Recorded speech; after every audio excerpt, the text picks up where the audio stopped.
Excelência é quando você ultrapassa, quando você vai além. Excel em latim significa aquilo que ultrapassa. Uma pessoa excelente, o que é? Uma pessoa excelente é aquela que vai além do óbvio. Uma pessoa excelente é aquela que faz mais do que a obrigação. Cuidado, fazer mais do que a obrigação não é trabalhar sem salário, trabalhar sem recurso. Trabalhar fazendo mais do que a obrigação é ter a obrigação como ponto de partida e não como ponto de chegada. Uma pessoa excelente é aquela que parte da obrigação e não chega na obrigação. A obrigação é da onde você segue no começo e não o local onde alcança ao final. Você conhece gente excelente. Você conhece professor excelente, você conhece família excelente, você conhece médico ou médico excelente, conhece garçom excelente. Qual garçom que você gosta? Agora que a gente está podendo voltar aos poucos em alguns lugares, qual garçom? Que aliás, né, Benjamin, é uma palavra francesa, né, para nós, garçom. Olha que coisa boa. Para nós, o que é um garçom que a gente aprecia? Aquele que faz mais do que a obrigação. Qual é a obrigação do garçom? Anotar teu pedido, indicar um lugar, trazer as coisas no final. Anota. Qual é o garçom que você gosta de ser atendido? Aquele que faz mais do que a obrigação. Que sugere coisas para você. Que te indica um lugar. Que é capaz de ficar próximo, mas não ao lado, ouvindo a conversa. Que dá dica para você. Que entende um pouco o que você aprecia. Por exemplo, aquele garçom, você já encontrou, garçom ou garçonete, que você chega num lugar, você está ali num casal, seja qual for, pedem 2 pratos. E aí o garçom diz assim, olha, aqui é comida, o prato é bem servido. Um prato só dá para 2. Você fica olhando, pensando assim, mas o cara tá louco. Por que ele vai dizer uma coisa dessa? Pois eles vão ganhar menos se ele fizer isso. Não. Porque primeiro que a comida será de fato suficiente num único prato. E ao dizer isso, não precisa pedir 2, porque um prato é suficiente para ambos, ele te captura, fideliza, e aí você volta. E em vez de ter uma única refeição naquele lugar, se tem uma coisa que você quer, é voltar lá outras vezes. É interessante. É aquela pessoa que é excelente. Olha que coisa curiosa, uma história que aconteceu um dia comigo e com o Fernando, que está sentado aqui, né? Eu não dirijo, eu não tenho carteira de motorista, não tenho habilitação e não dirijo por uma razão que às vezes parece estranha. Eu não dirijo porque eu não gosto, né? E eu não aprecio fazê-lo. Tem gente que acha, como, você não dirige? Eu digo, eu não dirijo, não boto ovo, não fabrico rádio, né? Tem uma série de coisas que eu não faço no meu dia a dia. E eu não dirijo, e o Fernando, que aqui está, né? Ele faz comigo os percursos, os lugares, e ele dirige. Eu nunca esqueço, não sei se o Fernando se lembra, há uns 6 anos, nós estamos voltando de São João da Boa Vista, uma ótima cidade, quase na fronteira de São Paulo com Minas, né, em outro lado de Minas, e a atividade terminou 9h30 da noite, mas naquele momento não havia pandemia, e ao final havia uma sessão de autógrafos, e quem tinha livro, havia sessão de fotos, coisa que hoje nós, por enquanto, não podemos fazer. Aliás, porque queremos ficar todas vivas e vivos e bem. E nesse sentido, naquele momento, saí eu, depois que a palestra terminou, para os autógrafos e fotos, e tudo terminou perto das 11h30 da noite.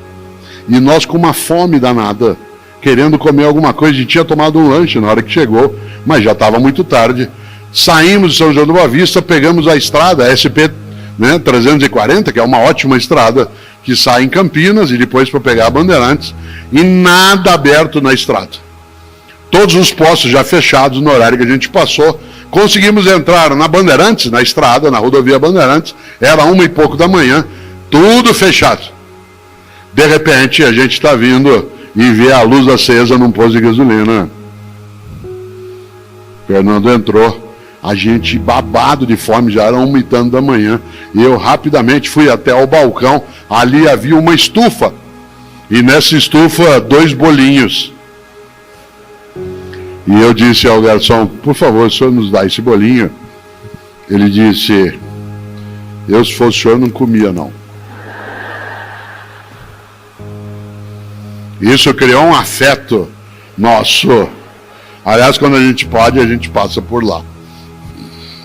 Atenção, olha que pessoa excelente.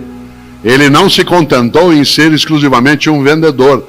Tal como o faça o teu melhor, não pode ser pela maldade, pelo indecente, pelo inaceitável. Embora fosse um negócio, uma regra boa na vida é: não fazemos qualquer negócio.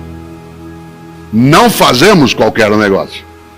Só que ele não se contentou, olha que interessante, em dizer: o que eu posso fazer? Nós dissemos: e não dá para a gente pedir um sanduíche. Ele disse: a essa hora a cozinha já fechou. Atenção no que eu vou dizer agora, porque é isso que marca o passo de uma pessoa que procura excelência na atividade dela. Em vez de dizer: a cozinha já fechou, o que eu posso fazer? Ele disse: como vocês estão com fome, eu vou preparar um sanduíche frio. Se vocês não se incomodarem, eu pego o pão, coloco um pouco de manteiga, né, de presunto e queijo. Ótimo. O que ele fez?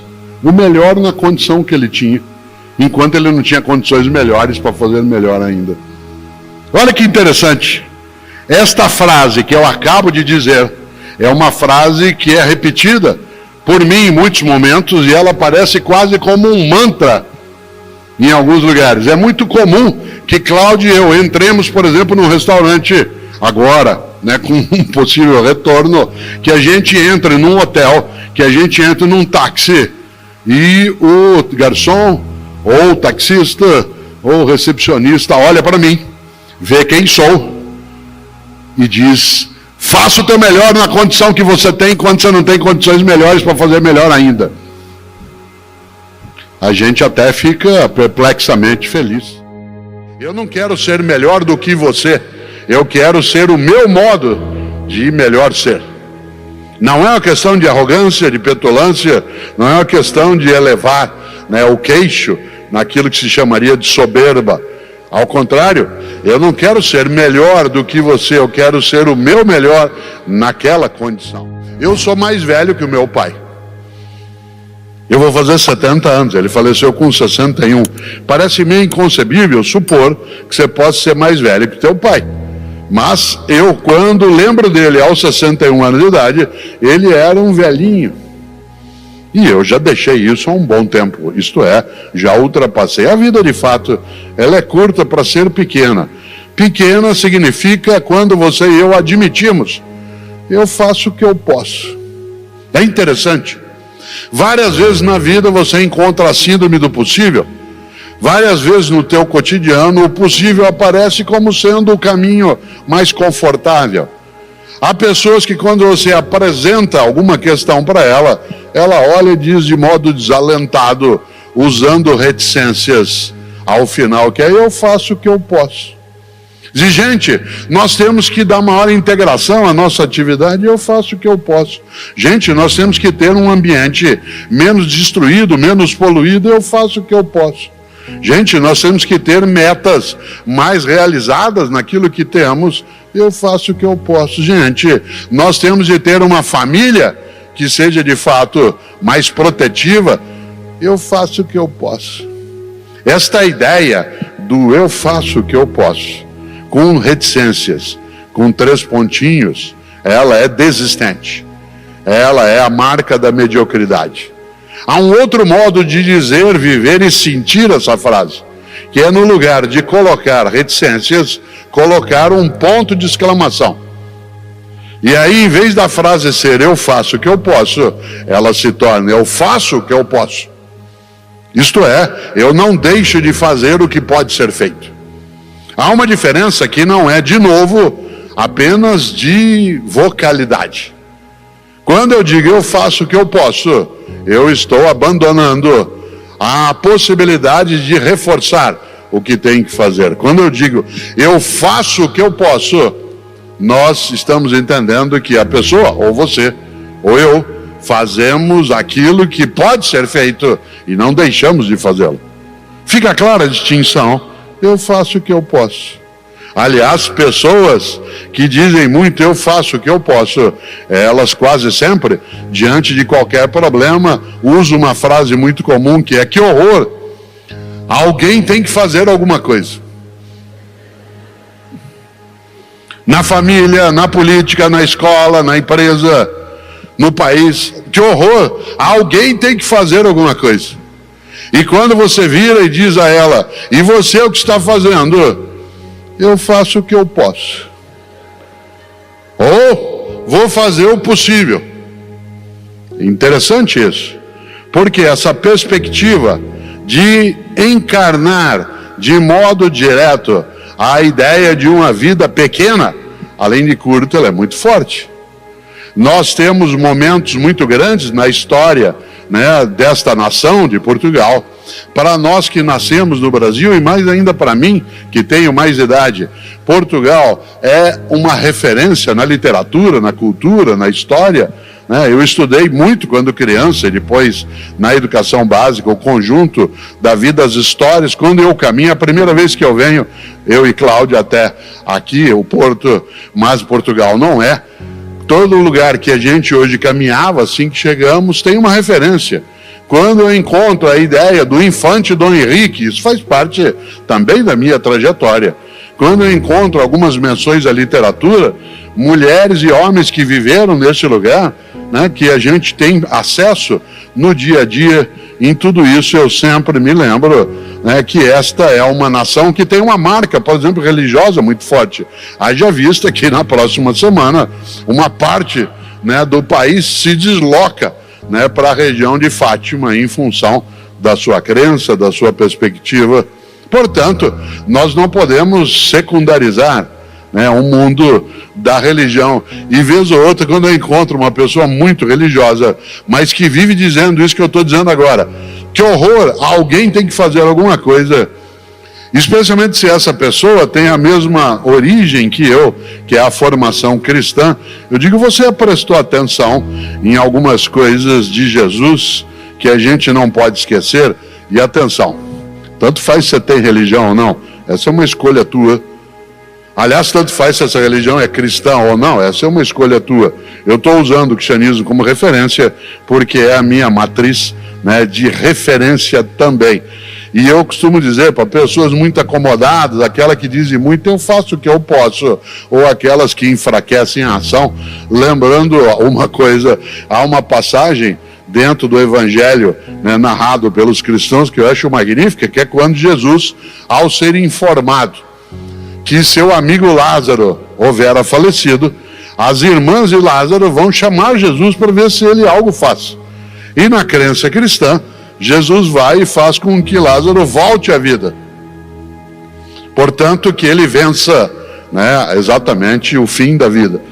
E uma das ideias mais marcantes que aparece em duas das narrativas do Evangelho em relação a esse ponto, são aquelas que dizem que Jesus, ao se aproximar do túmulo em que Lázaro estava colocado, diz: levanta-te e anda.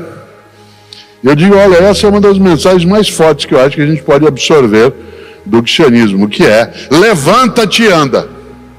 Para gente que diz muito, eu faço o que eu posso, e que tem algum tipo de relação com o mundo cristão, tem que lembrar que Jesus falou: levanta-te e anda. Ele não falou: levanta e senta mais um pouquinho, levanta e dá uma descansada, levanta e cochila que está na hora.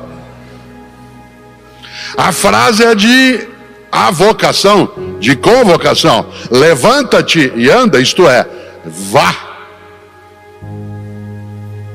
Para a gente não encarnar num dos heterônimos do Fernando Pessoa, quando diz de maneira direta: depois de amanhã, depois de amanhã. Aliás, Fernando Pessoa lembrava, por intermédio de Álvaro de Campos, na véspera de não partir nunca, ao menos não há que se arrumar malas. Na véspera de não partir nunca, ao menos não há que se arrumar malas. Ou seja, eu não quero ter trabalho, eu faço o que eu posso. Nesta hora eu volto a um ponto. No mundo das religiões, há algo a ser pensado. Insisto numa noção: você e eu temos religião não por escolha, não é uma questão do Estado, isto é, do poder público. Ela não é uma questão que um governo deva interferir, protegendo ou prejudicando. É o que se chama de fato de um Estado laico. O Estado laico não é um Estado ateu. Um Estado laico é aquele que nem favorece nem impede que as pessoas façam as suas escolhas. Mas as religiões do livro, e Portugal é uma nação em que essas religiões se entrecruzaram, que é o judaísmo, o cristianismo e o islamismo. Essas três religiões que têm um livro como referência, e esse livro tem narrações que se entrecruzam, seja a narrativa dentro do judaísmo, seja a Bíblia dos cristãos, seja, né, o Corão dos islâmicos. Essas três grandes religiões falam de uma coisa para você e eu pensarmos. As três dizem que quando a gente se for, e você se vai, e eu também, que quando você se for, ou eu me for, haverá um juízo final. O que me assusta na ideia de juízo final não é ser final, é ser juízo. Dizem essas religiões que quando a gente se for, a divindade vai nos chamar num canto e falar: vem aqui para uma conversa, senta aqui comigo. E aí? Na tua vida, enquanto vivo estava ou viva estava, por que fez o que fez? E por que não fez o que não fez? E por que fez o que fez como fez? E por que deixou de fazer o que devia ter feito? Você sabe que tem gente que deixa para procurar as respostas só quando não dá mais tempo. E é interessante, porque a ideia de que você pode crer ou não nisso, mas a noção de uma vida que, sendo curta, não seja pequena, ela nos coloca essa tarefa de, naquilo que fizermos, que a gente faça o melhor. E uma vida pequena é aquela que é medíocre, e a mediocridade é exatamente o abandono da procura do melhor naquilo que se deve fazer. Não o melhor do mundo, o teu melhor. Eu, Cortella, não quero ser o melhor do mundo, eu quero ser o meu modo de ser o melhor Cortella que eu possa ser. Eu não quero ser melhor do que você, eu quero ser o meu modo de melhor ser. Não é uma questão de arrogância, de petulância, não é uma questão de elevar, né, o queixo naquilo que se chamaria de soberba. Ao contrário, eu não tenho o desejo de ser melhor do que você, a menos que seja uma disputa humorada, como acontece num jogo de cartas, num concurso, numa partida de futebol. Isso traz ali a marca da brincadeira, a marca lúdica, mas na vida eu não quero ser melhor do que você, eu quero ser o meu melhor naquela condição. Eu quero ter mais presença.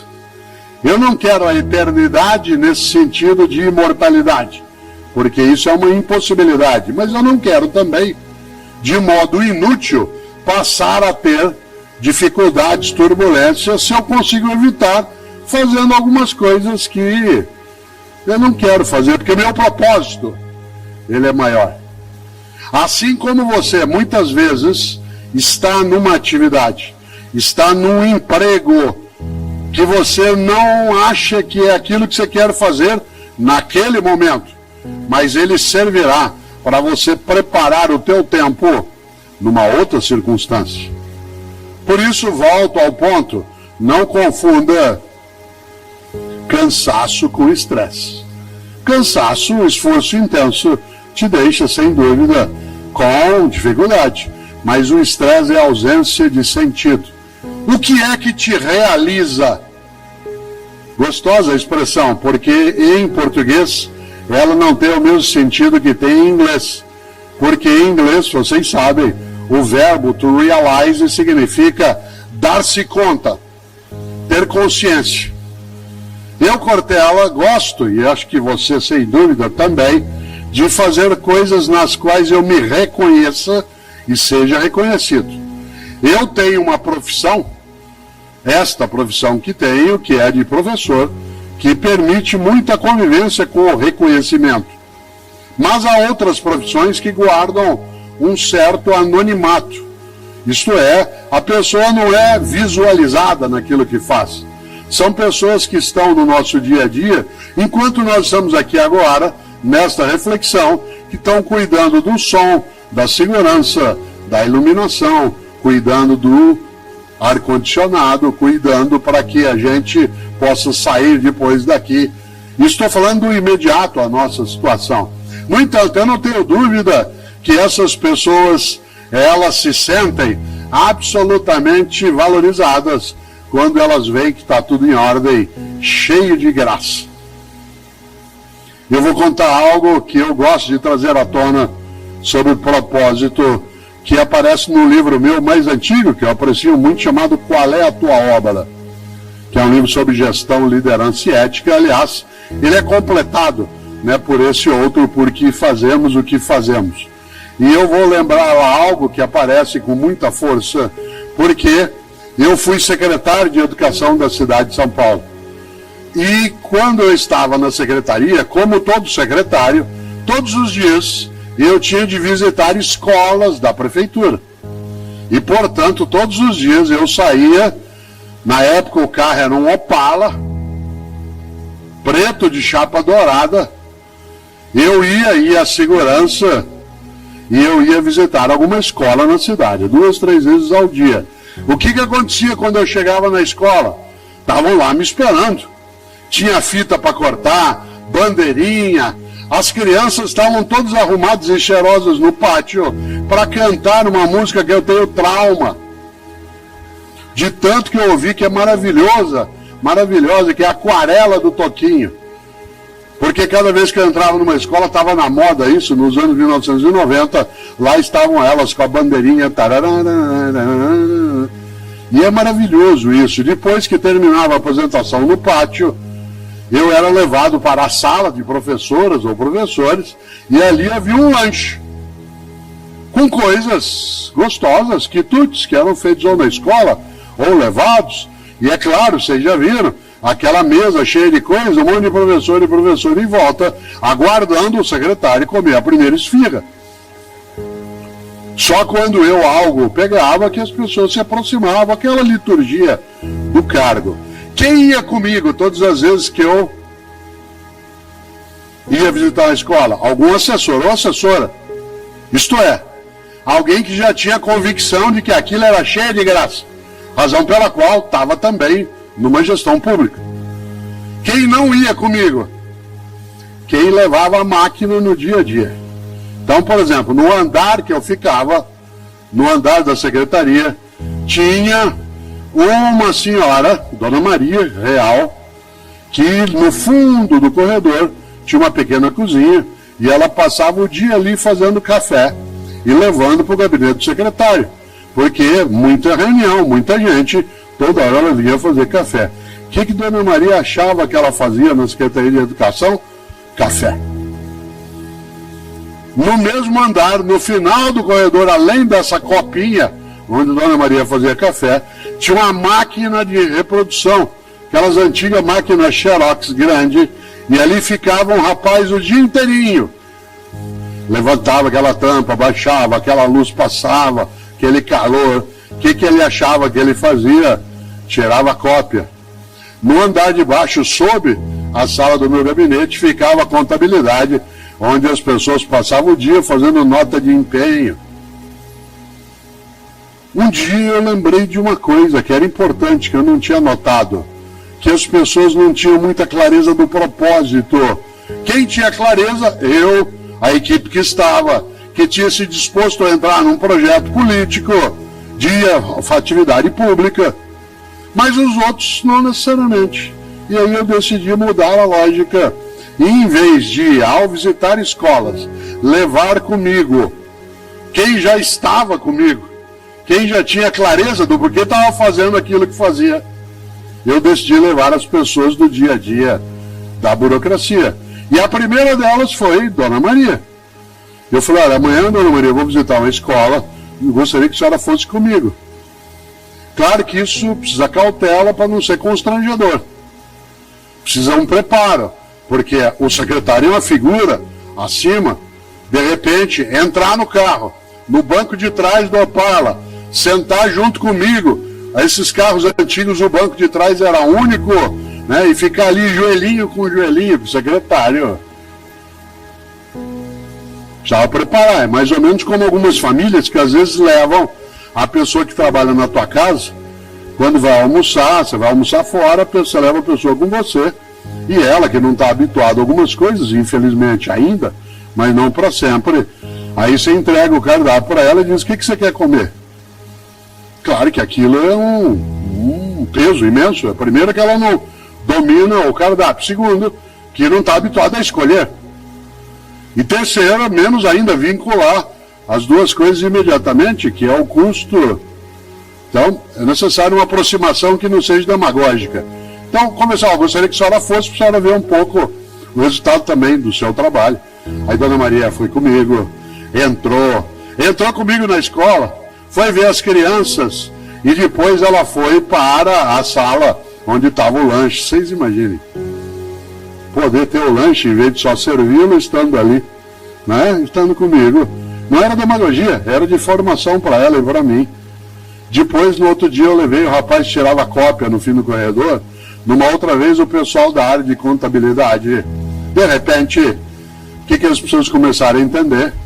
Que ela não fazia café, ela fazia educação escolar. Que aquilo que ela fazia ajudava a aparecer escola, criança, família, ensino, cuidado, proteção. Que ele não passava o dia só fazendo nota de empenho, que aquilo virava vida e serviço público. Por que eu estou contando essa história? Não é uma autoexaltação, embora possa parecer, não quero me elevar com essa questão, mas é um aprendizado que eu tive de ter, para que as pessoas enxergassem com mais nitidez. Por que faziam o que faziam? Vocês não fazem ideia como a capacidade e a qualidade do trabalho, ela se elevou no dia a dia, porque de repente, a cada café que ela fazia, ela sabia que o resultado não era só fazer café, era auxiliar uma estrutura que tinha uma finalidade que era mais relevante. Eu estava em Ribeirão Preto há 2 anos, na Feira do Livro de Ribeirão, que é uma feira magnífica, é a segunda melhor do Brasil, de rua. A primeira é Porto Alegre, a segunda, né, é exatamente Ribeirão Preto. E ela foi no Teatro Pedro II, que eles têm, que é um lugar estupendo. Eu estava com o Cláudio, porque eu sou casado, na hora que terminou a minha atividade, nós estávamos com uma fome danada e uma sede, eram 11 da noite, ao lado do teatro tem um chopp inacreditável. Eu já saí do palco salivando. Imaginando que eu ia sair, era só pegar a direita, já sairia ali. Quando nós saímos, estava fechado. Fomos para o hotel fica num shopping, para quem conhece Ribeirão, tem alguns hotéis que ficam em shopping. Chegando lá, falando: bom, vamos comer aquilo que o hotel tem, né? Quando nós chegamos no shopping, havia um outro do mesmo lugar de shopping, aliás, no shopping, aberto. E a gente correu rapidamente, eu já estava antevendo a tulipa de chopp e um bolinho que eles têm de carne seca, que é incrível. E aí, quando nós entramos com toda aquela alegria, uma fila de espera de 1h30. Entramos na fila. Depois de uns 15 minutos que nós estávamos na fila, o gerente veio até mim e disse: professor, que honra ter o senhor aqui. A gente gosta muito do senhor ler seus livros, ver coisas no seu canal no YouTube, etc, etc. O senhor não precisa ficar na fila, não. Tem uma mesa aqui reservada, o senhor venha. Eu falei: não, obrigado.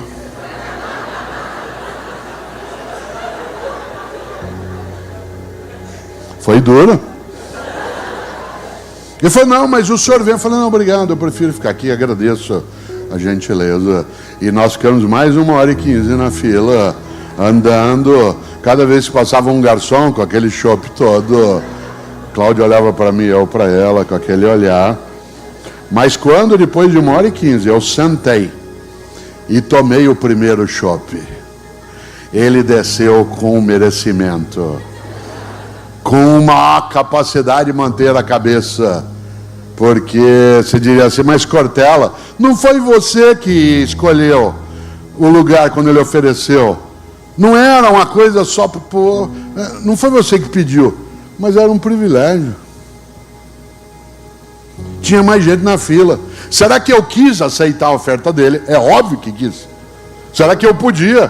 Claro, ele estava chamando. Eu ia rapidamente e ainda ia olhar a fila e fazer assim.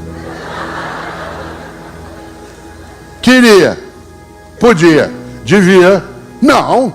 Por que não devia? Mas você é uma pessoa conhecida, você está na dança dos famosos, às vezes no júri. Sim, mas isso não faz com que eu, por conta do nome que tenho, do lugar que ocupo, do dinheiro que carrego, da escolaridade que possuo, que eu possa fazer o indevido.